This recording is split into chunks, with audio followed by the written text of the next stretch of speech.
প্রধানমন্ত্রীর তথ্য উপদেষ্টা ডাক্তার জাহিদুর রহমান বলেছেন, ভারতের দিল্লিতে বিমানবন্দর থেকে ফিরে আসার ঘটনা অনাকাঙ্ক্ষিত। তবে এই ঘটনায় দুই দেশের সম্পর্কে কোনো প্রভাব পড়ুক তা তিনি চান না। এ বিষয়ে পরবর্তী পদক্ষেপ পররাষ্ট্র মন্ত্রণালয় থেকে নেওয়া হচ্ছে বলে জানান তিনি। তথ্য অধিদপ্তর সাপ্তাহিক নিয়মিত সংবাদ সম্মেলনে তিনি জানান, পরবর্তীতে আবার আমন্ত্রণ পেলে ভারত ভ্রমণ করবেন। রফিকুল বাশারের রিপোর্ট।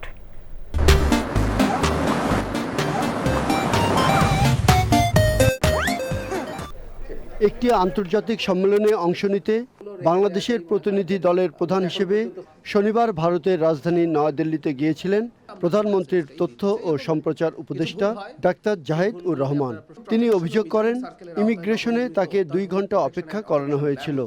পরিচয় জানার পরও রাষ্ট্রীয় পদের যথাযথ সম্মান দেওয়া হয়নি।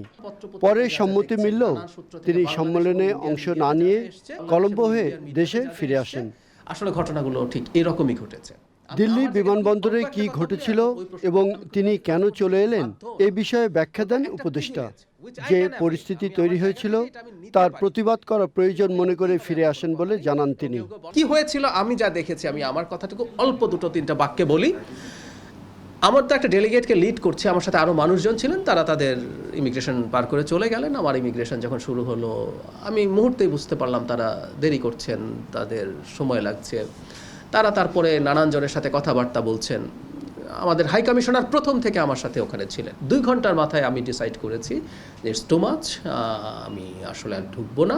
এবং এই সময়টাও যে আমি এই রাষ্ট্রের, আমি আবারও বলছি, আমি ব্যক্তি না, আমি এই রাষ্ট্রের একটা পদে আছি, সেই পদের প্রতি যে সৌজন্য সেটা ল্যাক করেছে বলে আমার মনে হয়েছে। সেই কারণে আমি এই সিদ্ধান্তটা নিয়েছি। একটা পর্যায়ে তারা খুবই চেষ্টা করেছেন আমি যেন ভারতে প্রবেশ করি এবং আমার যে নিয়মিত যে কর্মকাণ্ড সেটায় অংশগ্রহণ করি, কিন্তু আমি সেটা আর করিনি। আমি কূটনৈতিক পাসপোর্ট নিতে কিন্তু বাধ্যও না, ওটা একটা privilege which I can avail. আমি আমার জায়গা থেকে এটা আমি নিতে পারি চাইলে, কিন্তু এটা আমাকে নিতেই হবে এমন কোনো কথা নেই।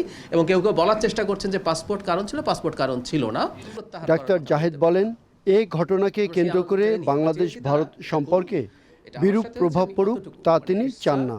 প্রটেস্ট, এবং আমরা এই বার্তাও দিতে চেয়েছি যে আমরা সিচুয়েশনটাকে অনেক বেশি খারাপ করার চেষ্টা করছি না। আমরা যতটুকু করেছি লিস্ট অতটুকু হচ্ছে আমাদের ডিগনিটির প্রশ্ন। ওই ডিগনিটি এই রাষ্ট্র রক্ষা করবে।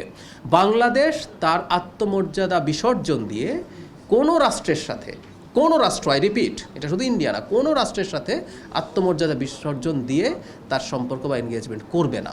জাহিদুর রহমান জানিয়েছেন, প্রতিনিধি দলের অন্য সদস্যরা কূটনৈতিক শিষ্টাচার সমুন্নত রাখতে দিল্লির সম্মেলনে অংশ নিয়েছেন। প্রত্যাহার করার কথা বলতে পারতাম, আমরা সেই আলোচনা চাইনি। আমরা চেয়েছি তারা এটা করুক, এটা আমার সাথে হয়েছে, আমি অতটুকু।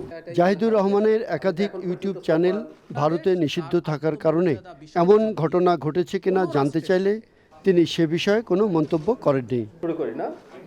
Rafiqul Bashar, channel I, Dhaka.